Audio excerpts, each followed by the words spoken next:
Welcome back to Everyday Iowa. Well, new breakthroughs in medicine are changing the way we approach both heart health and weight management, and popular GLP-1 medications are often discussed for their role they play in diabetes and weight loss. But they may also have a significant benefit for your heart.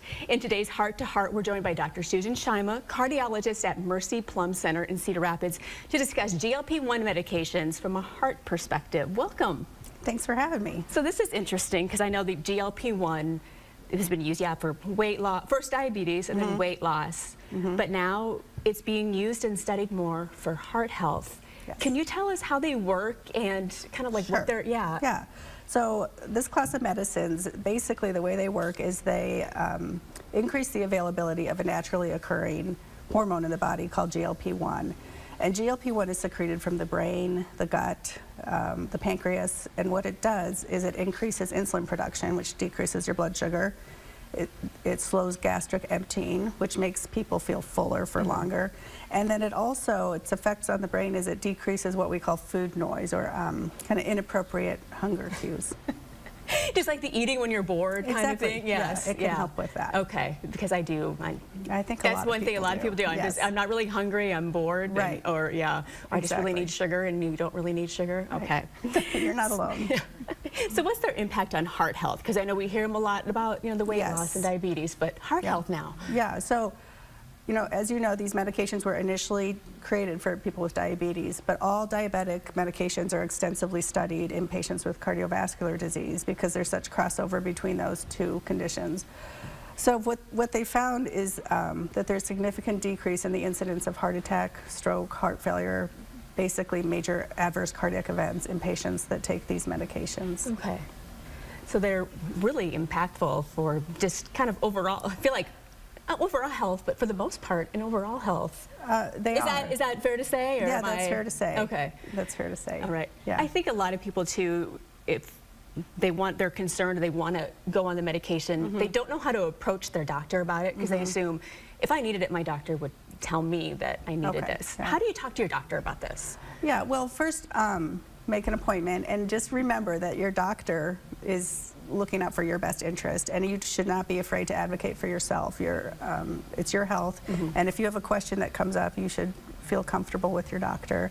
And the indications for these medications have expanded, obviously. If your BMI is 27 or greater and you have cardiovascular disease or significant cardiac risk factor, you might be a candidate.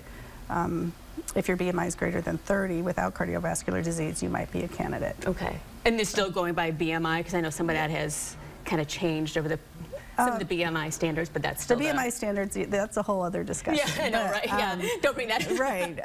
But yeah, for now, we're still kind of going by BMI. Okay. Yes. All right. Yeah. So how many studies are out there right now for people? I mean, is this getting more common, I guess? It is getting more common. The indications are expanding. The one thing I will say is that insurance coverage has been variable, and that's been like a big roadblock for a lot of patients, actually, is that you can get kind of priced out of these medications. And I just want to say something about, there are a lot of online vendors that can supply this at reduced cost, which can be helpful for a lot of people, but I just want people to know that those are not FDA regulated. They might be effective, but it's something that you would definitely want your doctor to know if you were taking, because we don't know you're taking something if we don't prescribe it. We need to know what you're on, because there are potential interactions, potential scenarios where they might not be a good choice for everybody. Okay. Yeah. Can you mention what some of those are? Yeah, for people? So if you have patients with diabetic retinopathy, it's been shown to increase cause worsening or make that worse. If patients that have a family or personal history of thyroid cancer, it wouldn't be a good choice. And if you're over 65 and have osteoporosis, it might not be a good choice, because actually weight loss, some of the weight loss is muscle loss, muscle mass loss. Yeah. And that can increase what we call frailty, meaning, increase your risk for falls, and frailty actually has shown to have a lot of negative outcomes. Okay. This does seem like a great option, though, for someone if they meet the criteria. Oh yeah, definitely. Yeah, definitely. What's more important than your heart, right? Right. Yeah, right. At the end of the day. Yeah. Yeah. But these medications, again, they're a great tool in our arsenal to fight cardiovascular disease and obesity, but they don't replace healthy lifestyle. Right. You have to do both. You have to do both. Yeah. Yeah. Okay. Yeah. All right. So- I think this is interesting because, you know, someone who did take the shot and had a lot of success with it. Yeah.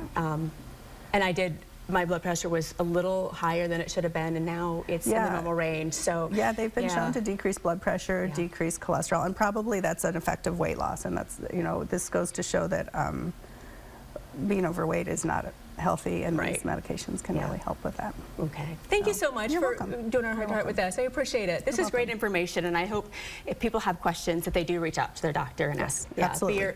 Be your own advocate, correct? Absolutely. All right. Thank you, doctor. Thank you. Appreciate it.